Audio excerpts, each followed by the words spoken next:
오늘 우리가 함께 상고할 말씀의 제목은 하나님께서 복 주신 사람이라는 제목입니다.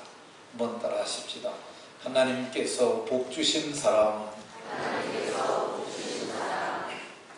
오늘 우리가 봉독한 본문 28절에 하나님이 그들에게 복을 주시며 복이 주어지고 있는 거야. 내가 마음을 열고 받으면 받는 겁니다. 자, 이제 옆에 있는 분들과 이렇게 서로 인사하면서 복을 빌어줍니다. 하나님께서 복을 주셨으니 받아서 누리고 나누고 전하는 사람이 됩시다.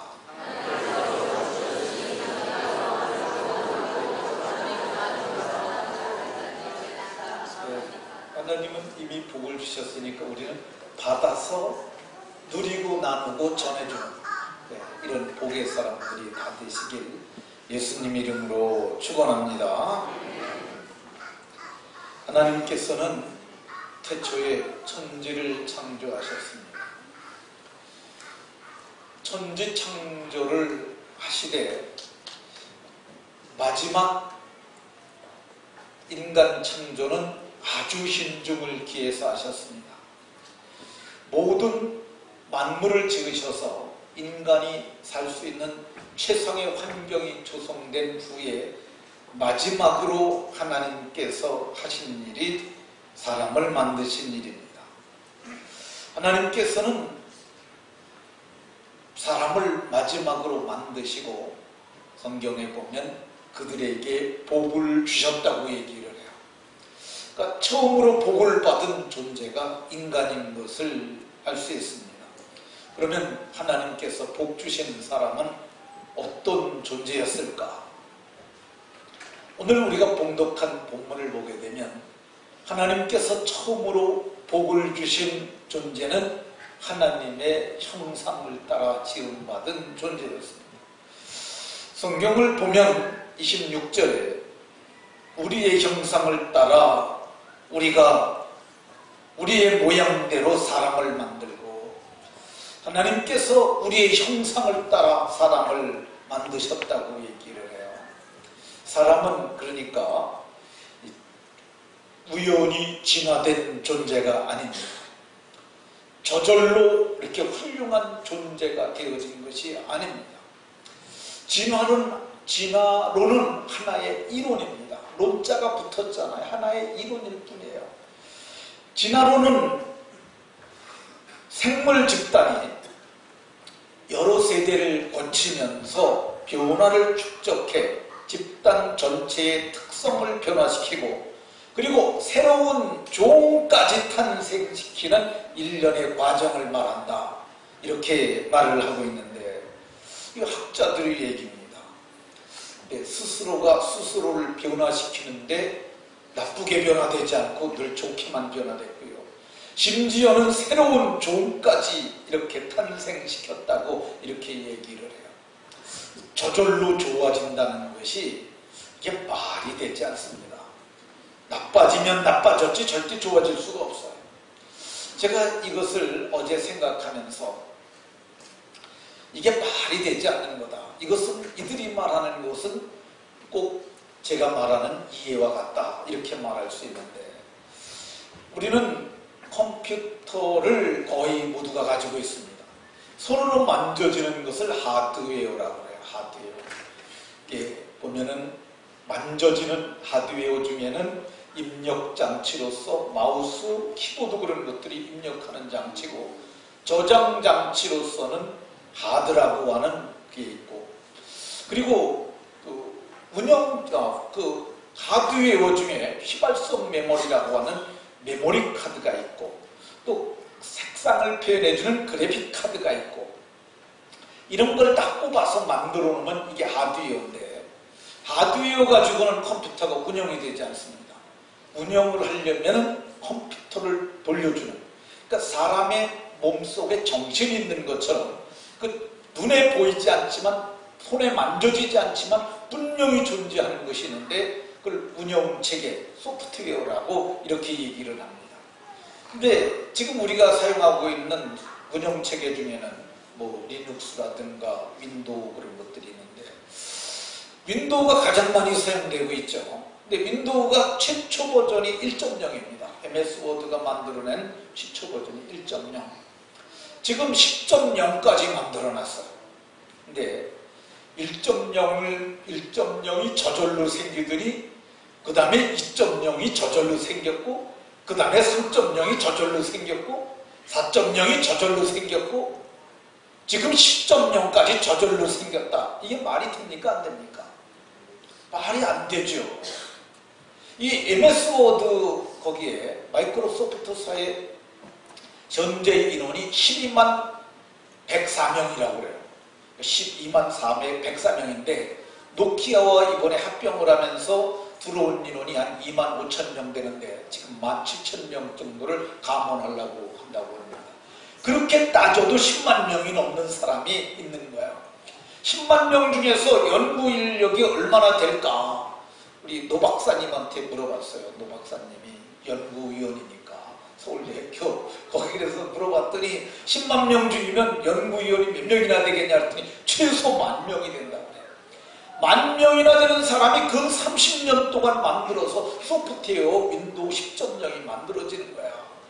저절로 만들어진 것이 아니라 수많은 사람들에게 월급을 주면하면서 날마다 밤새도록 연구해서 수십 년을 만들어서 오늘 윈도우가 탄생됐다는 얘기입니다. 근데 인간은 얼마나 더 복잡합니까? 소프트웨어가 윈도우 버전이 눈물을 뚝뚝 흘렸다는 얘기 들어보셨어요? 슬퍼서 그렇더라.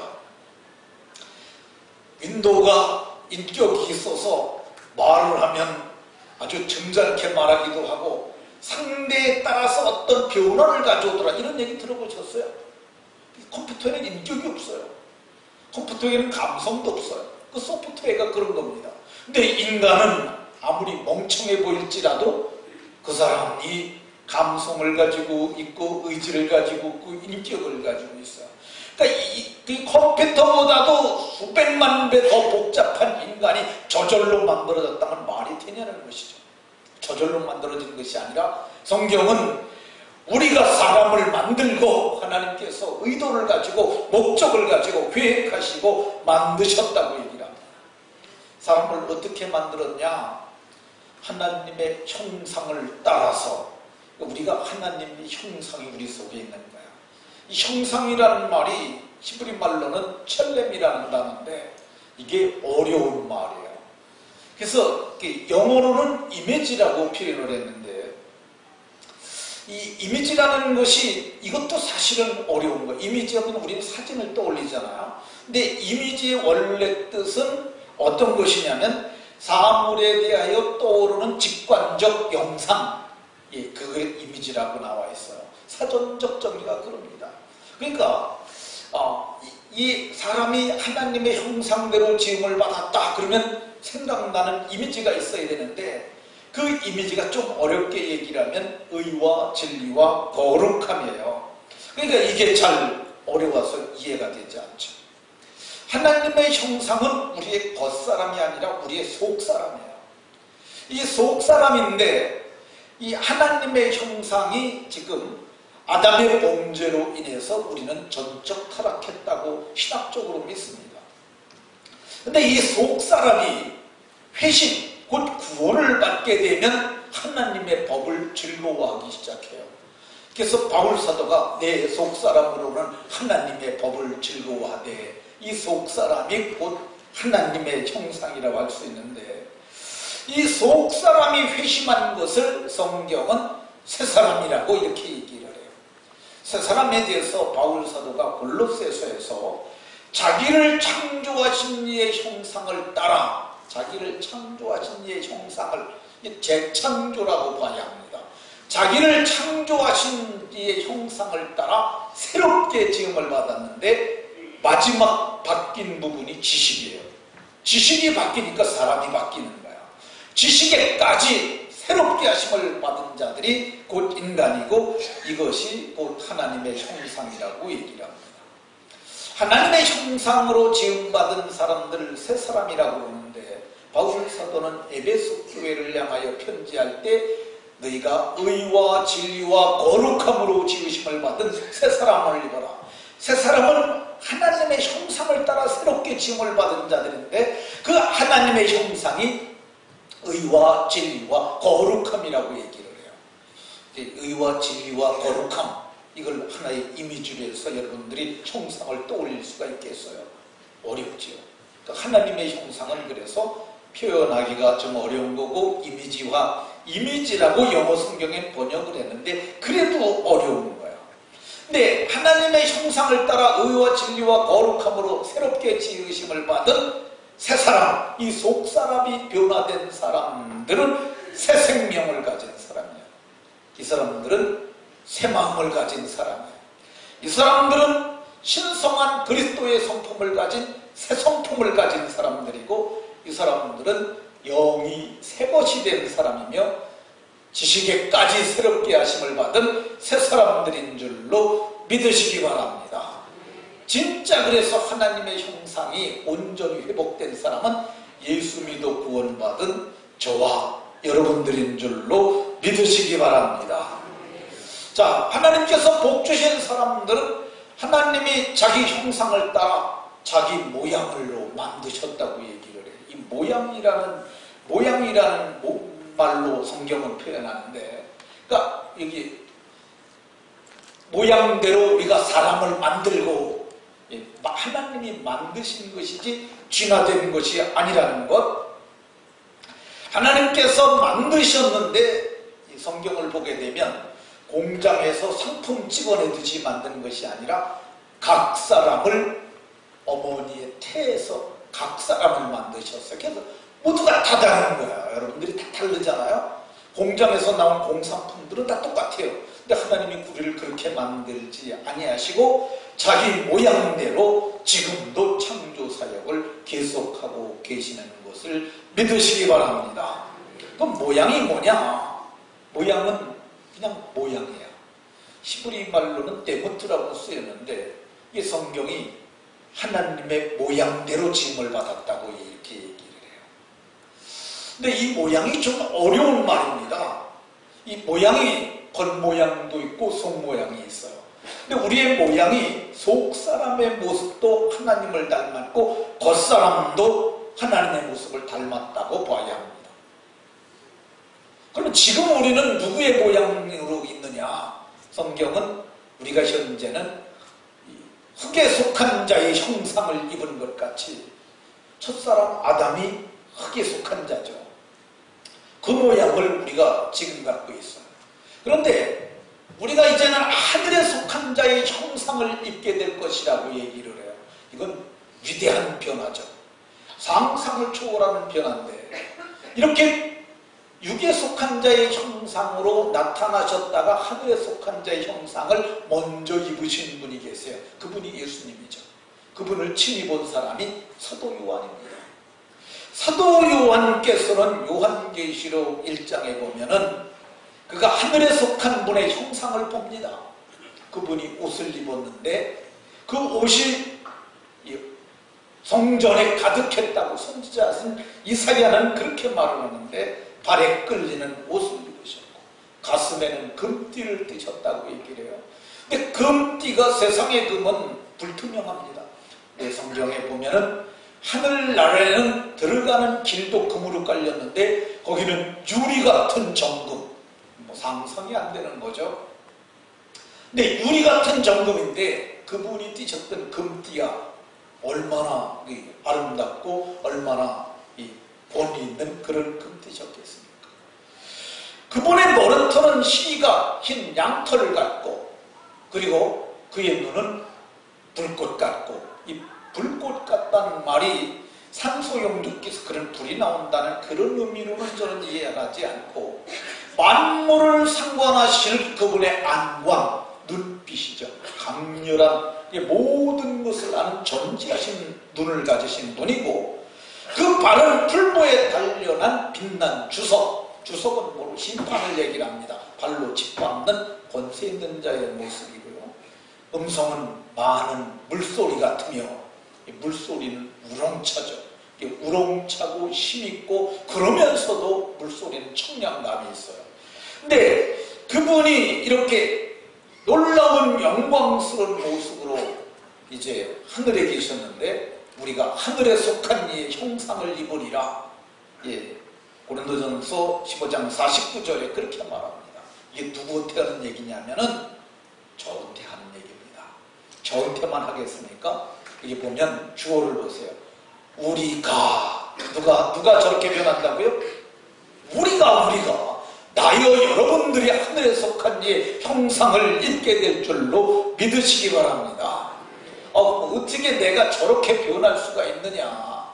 내가 변하는 게 아니라 만물을 자기에게 복종케 하실 수 있는 자의 역사로 또 우리의 낮은 몸을 자기 영광의 몸의 형체와 같이 우리를 그분이 변케 하심으로 그리 될 줄로 믿으시기 바랍니다. 하나님께서 복 주신 사람들은 어떤 사람들이냐? 성경은 말하기를 하나님이 자기 형상 곧 자기 모습으로 사람을 창조하시되 남자와 여자를 창조하셨다고 얘기를 해요. 어떤 분들은 남자는 흙으로 지으시고 여자는 남자의 갈빗대로 지었으니까 여자는 열등한 존재다 라고 이렇게 말하는 사람들이 있는데 그렇지 않습니다. 남자와 여자 대등하게 말하잖아요.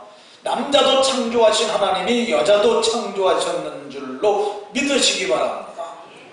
중세 기독교, 특별히 천주교가 교회를 어둠으로 이끌고 갔을 적에 교회사를 보면 이런 얘기가 나와요. 여자에게 영혼이 있을까 없을까? 그는 무식 중에도 아주 정말 끝을 찾아볼 수 없을 만큼 무식한 거죠. 천주교가 좀 무식합니다. 천주교 신부들도 무식하고요. 수녀들도 무식하고요. 성도들은 더 무식합니다. 정말이에요. 그러니까 성경에 우상 섬기지 말라고 쓰여 있음에도 불구하고 만들지도 말고 섬기지도 말고 절하지도 말라고 그랬는데 그 가보세요. 없는 데가 있나? 다 있잖아요. 무식한 거죠. 말씀대로 살지도 아니하고. 지금도 천주교 성도들은 성경을 가지고 있는 사람이 거의 없어요. 그냥 가는 거죠. 그냥. 그 천주교는 그래서 니네들이 알아서 뭘 하느냐 시키는 대로 오고 돈만 내고 그러라고 얘기를 하는데 그는 정말 잘못된 거죠. 성경은 분명하게 남자와 여자로 창조하셨다고 얘기를 해요. 이거를 오해를 해서 동등이라고 이해를 하면 안 됩니다. 남자하고 여자는 동등대 이렇게 얘기를 하는 건 세상 논리입니다. 남자하고 여자는 다르게 지은 거죠. 다르죠. 남자는 강한 힘에 있잖아요. 근데 여자는 연약해요. 그 대신 남자는 강하지만 여자는 셈세합니다. 다르잖아요. 마음도 다르고 생각도 다르고 그게 달라요. 여자는 생각하는 게 달라요. 저희 집사람하고 얘기를 해보면 저희 집사람이 다 달라요. 이게 제가 전에는 틀리다고 생각을 하니까 내 생각을 보고 다른 걸 틀리다 그러니까 자꾸 충돌이 났습니다. 근데 이제는 여자는 하나님이 다르게 지으셨으니까 다른 거라고 이렇게 이해를 하게 되면 존중을 해주게 되게 되었어요. 다르다는 걸 우리가 이해를 해야 합니다. 우리가 지금 교회와 관련된 건물을 3개를 지었어요. 지금 여기는 예배당을 지었고 저쪽에는 거주시설을 지었고 이쪽에는 우리가 비전센터를 지었어요. 소재는 시멘트와 흙이라든가 뭐 이런 것들로 지었어요. 쇠 같은 거로 지었어요. 근데 용도가 다른 거야. 다른 거. 똑같은 소재로 지었음에도 불구하고 여기는 예배가 주고 저기에는 거주시설이고 이쪽에는 우리가 가정의 비전을 담은 그런 것으로 지은 거야. 우리가 다르다는 것을 인정하고 서로 존중할 때 아름다운 부부가 되는 줄로 믿으시기 바랍니다. 하나님께서 복 주신 사람들은 어떤 목적으로 지으셨을까? 여기 성경 26절에 보면 바다, 하늘, 땅이 나옵니다. 근데 모든 것을 다스리게 하자. 하나님이 우리로 하여금 다스리게 하려는 목적을 가지고 지었어요. 우리는 통치자야, 통치자. 천상세계는 그러나 우리가 다스릴 세상이 아니에요. 그건 언제 다스리게 되느냐 하면 우리가 영광의 몸을 입게 될 때 천사를 판단하게 될 수 있다고 얘기를 합니다. 하나님께서 우리를 어떻게 지으셨느냐? 능력적 존재로 지었어요. 인간은 능력이 많은 존재예요. 다스리려면은 잘 봐야 잘 다스려요. 보는 눈이 있어야 돼요. 생생한 눈, 그리고 만물을 이해하는 마음, 사람을 이해를 하고 마음을 잘 이해를 해야 돼요. 지금 21세기 한국의 정치 지형을 보게 되면 다 마음이에요. 마음. 저들의 마음을 이해해 주느냐, 통치자가 못해 주느냐, 마음이에요. 그러니까 만물을, 우리는 사람을 넘어서서 만물을 다스려야 되기 때문에 피조물이 탄식하고 고통하는 것, 그것까지 이해를 해야 돼요. 만물을 아는 지식이 있어야 하고 만물을 통치하는 통치력이 있어야 돼요. 그게 정말 인간이 가능하냐? 첫사람 아담은 이게 가능했어요. 하나님이 아담을 지으시고 모든 생물을 그에게 이끌어 오시니 그가 일컫는 바가 곧 그 이름이라고 성경이 얘기를 해요. 그러니까 아담은 딱 보고 이름을 지었어요. 우리는 이름 짓는 게 얼마나 힘든지, 저희는 저쪽을 제이비전 센터라고 이렇게 명명했잖아요. 사실은 아우제자처럼 제자에다가 제1번 이런 식으로 제2라는 저게 1번, 2번이라고 했어요. 근데 제가 이부금 집사님이 건축 재정을 담당하고 있습니다. 그래서 제가 이부금 집사님에게 이제 송금을 요청할 때 제2비전 센터, 이건 무슨 비용입니다. 그러면 이게 요즘 컴퓨터는, 이제 핸드폰은 다 말로 오면 되잖아요. 근데 이게 인식을 꼭 J자를 쓰는 거예요. 영어로 J자를 쓴다는 말이죠. 그래서 자꾸 그걸 하다 보니까 이게 제2비전 센터라고 쓴 걸 보니까 그게 나쁘지 않더라고요. 따지고 보면 또 우리의 비전이 예수님께로부터 왔잖아요. 그래서 이거를 처음에는 제2라는 그런 의미가 두 번째라는 의미에서 지저스 비전 센터로 이렇게 바뀐 거죠. 근데 이름 짓는데 이게 한 달 더 걸린 거예요. 우리 교회 행전교회라는 이름을 짓는데 제가 보름 걸렸습니다. 제가 생각해낸 거 아니고 꿈에서 행전이라는 단어가 떠올랐어요. 그래서 제가 얘기하면 길어져서 그렇게 해서 이름이 지어진 겁니다. 이름을 짓는데 그렇게 어려운데 아담은 딱 보고, 이게 뭐냐면 특성을 이해하고 적절한지 그 모든 것을 판단하고 그렇게 뛰어났어요. 근데 우리가 범죄한 이후에 그 능력을 잃어버렸죠. 근데 지금은 우리가 학습을 통해서 능력이 성장될 수 있도록 우리에게 은혜를 베풀어 주셨습니다.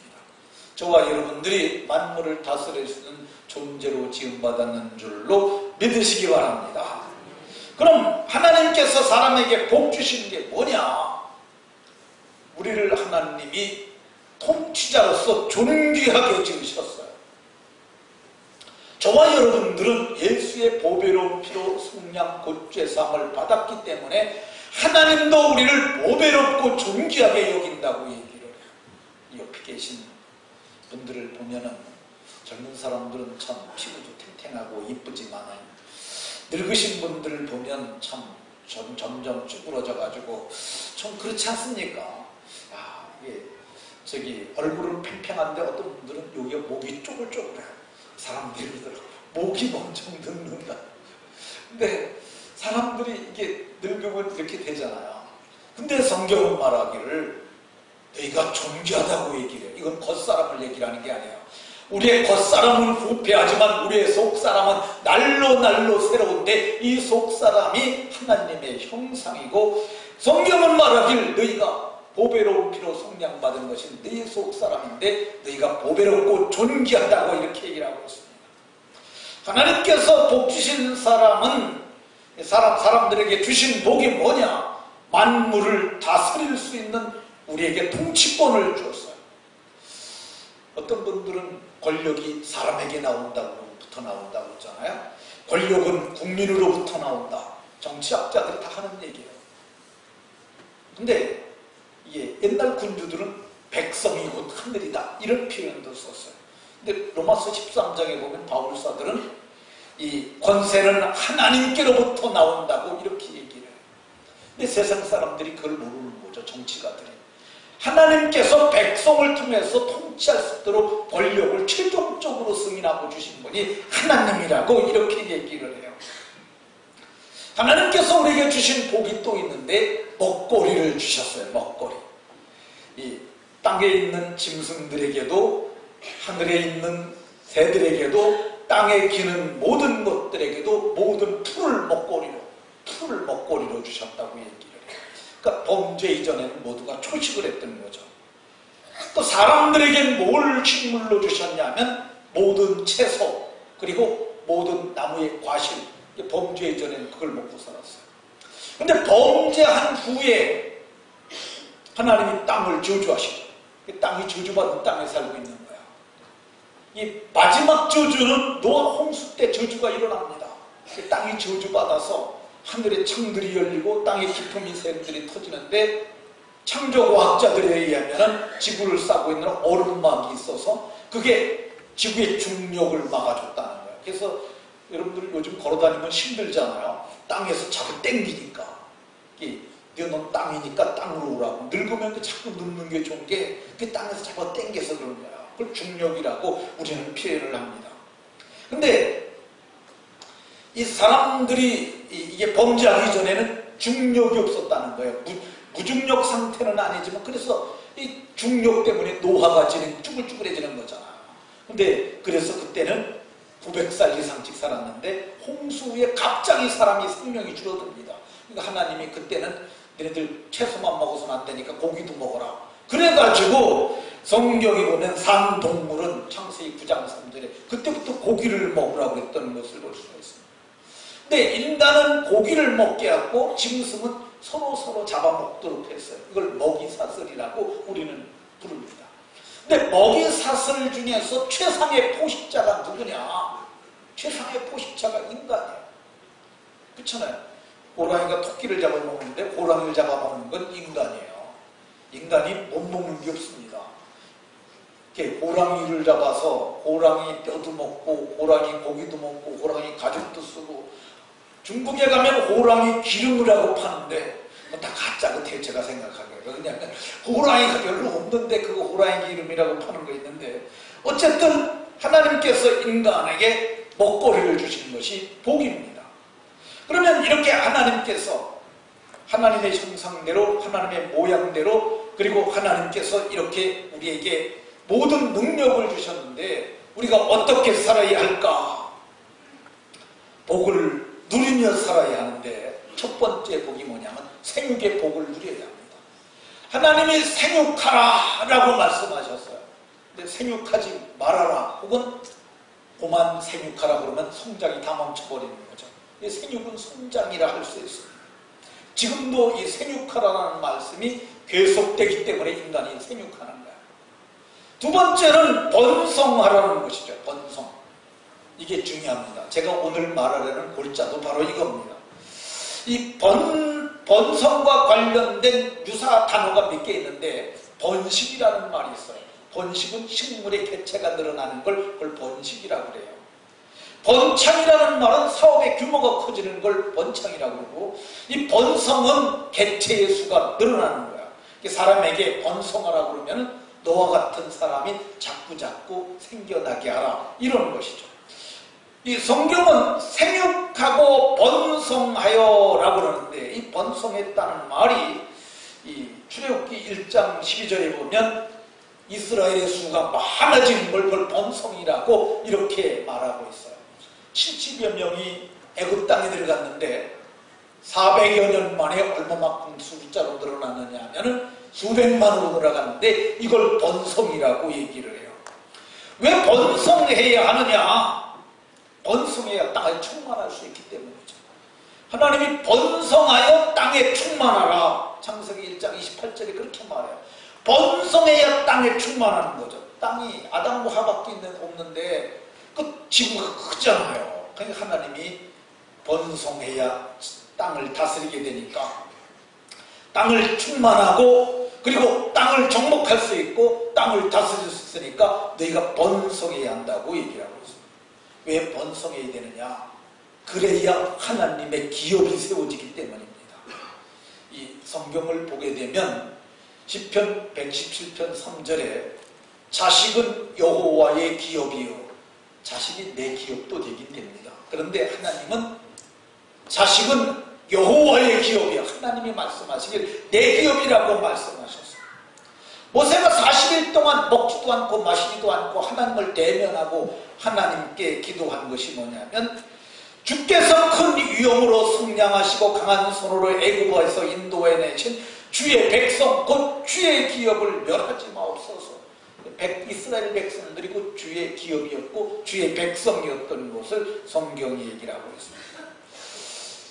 시편 33편에서는 하나님의 기업으로 선택된 백성, 하나님이 선택한 자들이 그 하나님의 백성이고 그들이 기업이라고 얘기를 해요. 그러니까 내가 여호와의 기업이고 여러분들이 여호와의 기업입니다. 근데 우리가 애를 안 낳잖아요. 번성하지 않으면 어떤 일이 일어나느냐? 여호와의 기업, 교회가 왜소해지고 축소되고 나중에는 교회가 지리멸멸할 수도 있습니다. 우리가 왜 번성해야 하느냐? 국가를 위해서도 번성해야 합니다. 지금 우리나라가 지금 번성의 복을 누리고 있지 않습니까? 근데 어떤 분들은 박정희 대통령에게 공로를 많이 돌려요. 근데 실상을 따지고 보면 박정희 대통령이 때를 잘 만난 거지 실제는 뭐냐면 그건 제 생각인데 우리나라에는 베이비 부모 세대라는 세대가 있어요.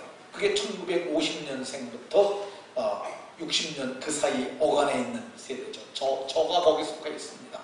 그러니까 저희 집도 5을 낳고 그때 많은 집에는 우리 학교 다닐 때 보면은 애들끼리 가면서 얘기해. 야, 누구네는 자식이 12이래. 그래가지고 이 아버지가 자식 들어오는데 번호를 부른다는 그걸 가지고 옛날엔 그랬어요. 그게 자식이 사람이 많으니까 중동도 가고 독일도 가고 월남전에도 참전하고 사람이 많으니까 그게 됐던 거죠. 지금 그 세대가 이제 다 늙어가잖아요. 그러니까 노동력이 없어져요. 삼성연구소의 연구 발표에는 이대로 줄어가게 되면 2700년이 되면은 대한민국은 인구 40만의 작은 도시국가로 전락하고 만다고 그래요. 근데 인구 40만인데 아프리카의 그 사람들 주로 이슬람권에 있는 사람들은 애를 많이 낳거든요. 근데 그들이 이제 한 200만, 300만 몰려와서 그들이 많아지게 되면 우리는 그들의 지배 속에 들어가고 마는 거죠. 그러니까 애를 많이 낳아야 돼요. 왜 번성해야 하느냐? 예. 그렇지 않으면 우리가 망할 수 있기 때문에. 그러면 얼마나 낳으면 될까? 얼마까지 번성하면 될까? 저는 최소로 3명이나 4명을 낳아야 된다고 생각합니다. 이게 애들이 있어야지 주일학교가 되잖아요. 애들이 없는데 어린이날이 무슨 소용이 있어요? 애들이 없는데 어린이주일이 무슨 소용이 있어요? 애들이 있어야지. 이건 보통 문제가 아니에요. 애들을 낳아야 됩니다. 많이 나는 복이 있기를 바랍니다. 할머니들이 뭐 아멘 해봐야 무슨 소용이에요? 여러분들은 낳지 말고 여러분들은 며느리한테 낳으라고 잘 권고를 해야 되는데 요즘 애 안 낳으려고 그러잖아요. 그러니까 기도를 세게 해갖고 애를 많이 낳게 해야 합니다. 왜 애를 많이 낳아야 하느냐? 애를 낳지 아니하면은 이게 나라에 미래가 없기 때문입니다. 그러니까 애를 많이 낳아야 하고 하나님 나라를 위해서도 낳아야 하고 그리고 태어난 자녀들을 주의 교양과 훈계로 잘 양육해야 합니다. 잘 자라게 길러내야 돼요. 양육비 걱정하는 사람들 많아요. 어떻게 애를 낳으면 뭘 먹이고 뭘 입히느냐 그런 걱정하는데 마태복음 6장에서 예수님이 이렇게 말씀하셨어요. 새를 한번 봐라. 새가 씨 뿌리는 거 봤냐? 새가 추수하는 거 봤냐? 새들이 창고 지어놓고 곡식을 거둬들이는 걸 봤냐? 새들이 그런 거 하나도 하지 않음에도 불구하고 새들이 굶어 죽는 걸 봤냐? 하나님께서 저들을 먹이시고 입힌다는 거야. 그러니까 하나님께서 저들을 먹이시고 입히는데 너희들은 새보다 얼마나 귀하냐. 새들도 염려하지 않고 사는데 염려하지 말고 나으라고 이렇게 얘기를 합니다. 믿음으로 나으라. 기도하고 나으라. 분명히 나으면 좋은 일이 많이 있을 줄로 믿으시기 바랍니다. 먹을 것 걱정할 거 없어요. 왜 걱정 안 해도 되냐면은 1970년대는 한 사람이 쌀을 137kg를 소비를 했대. 근데 지금은 몇 킬로 소비하냐면 67kg 소비한대요. 근데 매년 줄어간대요. 매년 줄어가요. 그러니까 옛날 사람에 비해서 다른 걸 먹긴 먹겠지만 어쨌든 절반도 안 먹는 거야. 그러니까 먹을 거 걱정할 거 없어요. 지금 농수산부에서는 쌀이 생산된 걸 어떻게 해야 되느냐. 그렇다고 장차를 생각해서 농경지를 다른 용도로 자꾸 잠식할 수는 없어요. 그러니까 생산을 하는데 이거 어떡하느냐. 창고도 부족하고 이게 걱정이라고 그러잖아요. 그러니까 걱정하지 말고 나으라는 거예요. 자식들 그러면 어떻게 가르치느냐. 걱정하지 않아도 됩니다. 왜 그러냐면 지금 애를 낳는 애들은 정부가 무상으로 가르쳐줄 겁니다. 왜 그러냐면은 앞으로 걔네들이 대학 가려면 20년 있어야 되잖아요. 걱정하지 말고 놔도 돼요. 진짜요. 20년 뒤에는 대학들이요. 대학이 다 문을 닫습니다. 왜 그러냐면 애들이 있어야 대학을 하지. 그러니까 우리 학교 오게 되면 다 무상으로 해준다고. 정부도 그때는 교육비 지금 많이 들어가잖아요. 애들 밥 먹이는 것도 많이 들어가고 그러니까 이게 복지비가 문제가 되는데 애들이 없는데 돈 쓸 데가 어디 있어요. 그러니까 그때 무상교육합니다. 그러니까 우리가 그때 지금부터 미리 앞날을 내다보고 애를 많이 낳는 거야. 그러니까 애를 많이 낳는데 왜 애를 많이 낳아야 되느냐. 역사를 보면은요. 셋째가 인재가 많습니다. 세종대왕이 몇째인 줄 아십니까? 셋째예요. 셋째. 둘만 낳았으면 세종대왕은 존재하지도 않았어. 이순신 장군이 몇째인 줄 아십니까? 이순신 장군도 4명 중에 3번째예요.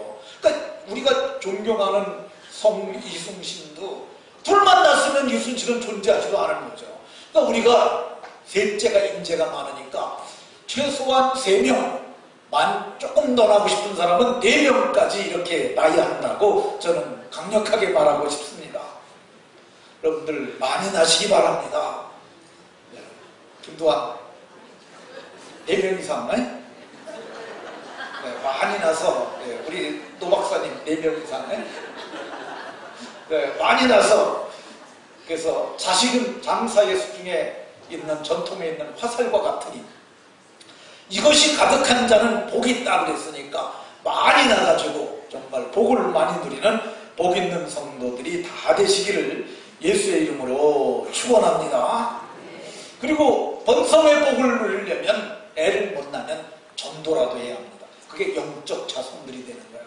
옥중에서 바울사다가 나왔다는 그 자녀가 바로 영적 자손입니다. 그런 의미에서 교회는 어린이집을 반드시 해야 돼요. 제가 은퇴하고라도 혹시 당에서 어린이집이 뭐 별로 남는 것도 없고 생기는 것도 없는데 귀찮기만 한데 저거 없앱시다 그러면은 장차 당회원들은 전임 목사가 유지로 남겨둔 겁니다. 절대 안 됩니다 하셔야 합니다. 왜 그러냐면은 서울의 큰 교회들이 어린이집을 없앤 교회들이 꽤 많아요. 근데 지금 우리 노승환 형제에게 줌이 와가지고 아기가 있는데 내가 얘에게 불교의 도를 가르쳐 주겠습니다. 허락하시겠어요? 안 하죠. 그렇죠? 그런데 마찬가지입니다. 우리가 불교인에게 가서 우리가 예수 믿게 하겠다고 얘기를 하면 안 줘요. 그런데 어린이집을 하면서 잘 먹이고 잘 가르쳐 주잖아요. 줌들도 보내고 다 보냅니다. 잘 먹이고 잘 가르치게 되면. 그러면 걔네들을 우리가 기장 놔둬서야 되겠습니까? 은밀히 다 복음을 은밀히 뿌리는 것이죠. 복음을 성경에는 하나님 나라 비유에서 마태복음 13장에서 누룩 비유가 있어요. 전체가 다 한 곳에만 뿌려놨는데 누룩이 점점 다 부풀잖아요. 우리 교회가 다른 교회에 비해서 유초등부가 많고 영아부가 많고 유치부가 많아. 그 이유 중에 하나가 어린이집의 영향이 지대합니다. 남는 거 없고 정말 불편한 것도 많지만 그것 때문에 그거를 하는 거죠. 이게 어린 아이들을 갖다가 잘 가르치기만 하면은 그게 자산이 되는 거죠. 제가 지난해 노트북에다가 그림으로 제가 사람이 어떻게 구원을 받는지를 그걸 그렸어요. 그래가지고 노트북을 가지고 한 날을 정해갖고, 그러니까 며칠 한 거지, 며칠. 애들 한 2명씩만 불러요, 제가. 선생님들한테 애들 2명씩만 불러놓으면. 오면은 제가 앉혀놓고 그냥 이런 얘기 저런 얘기 하다가 너 천국 가고 싶니? 지옥 가고 싶니? 그럼 천국이야 다 그러잖아요. 그럼 목사님이 오늘 천국 가는 거 가르쳐줄까? 그러면 그러라고 그래요. 그럼 제가 거기서 막 그걸 가지고 예수님이 십자가에 못 박혀주시고 졌고 이분이 네 죄를 대신해서 죽었으니까 너 믿으면 천국 간다. 너 예수님 믿을래 그냥 믿겠다. 그러면 마음을 열고 내가 이 말하는 대로 예수님 따라해라 그래갖고 예수님 영접시키고 그 다음에 제가 안수 기도를 해줍니다. 근데 그 부모들 중에 믿지 않는 부모들이 분명히 있을 것인데 아직까지 민원은 없어요. 근데 어쨌든 제가 이렇게 해갖고 걔들이 예수 믿으면은 그게 영적 자산을 얻는 거잖아요. 그러니까 우리가 잘 낳는 것 중요하고 잘 가르쳐야 합니다. 특별히 자원이 좋은 집일수록 대학을 명문대 나온 사람일수록 애를 많이 낳는 게 좋습니다. 그러니까 노 박사는 서울대학을 박사과정을 했으니까 한 10명을 낳았죠. 아니 왜 그러냐면은 그게 국가를 위한 좋은 인재를 만들어내는 거고 하나님 나라를 위한 인재를 내가 하는 것보다 애들이 하게 되면, 근데 사실 애들이 많으면은요 이게 애들이 6년 차이만 나면 그때부터 동생을 돌봅니다. 제가 저 막내 동생하고 10년 맞인데 제가 걔를 갖다 업어서 길렀어요. 그러니까 업어서 참 제가 걔 때문에 좀 섭섭했던 게 하나 있는데 딱지치기를 제가 선수 때 애를 넣고 딱지치기를 하니까 제가 이기지 못하는 거예요. 근데 이게 딱지치기를 옛날에 그랬는데 애들이 다 애들을 기릅니다. 그러니까 걱정하지 말고 많이 나서 복을 누리시기를 바랍니다. 이게 왜 얼마나 좋은 일이냐? 31절을 보게 되면 이 모든 것을 보시니 보시기에 힘이 좋았더라. 하나님이 전지하신 눈으로 만물을 상관하시는 그 안광으로 보셨어도 애가 낳고 번성하는 게 좋았다고 얘기를 하고 있습니다. 하나님 보시기에 좋은 일 많이 하는, 그래서 이 나라를 위해서도 하나님의 교회를 위해서도 여러분 자신을 위해서도 복을 누리는 복이 많이 있으시기를 예수님 이름으로 축원합니다. 기도하겠습니다.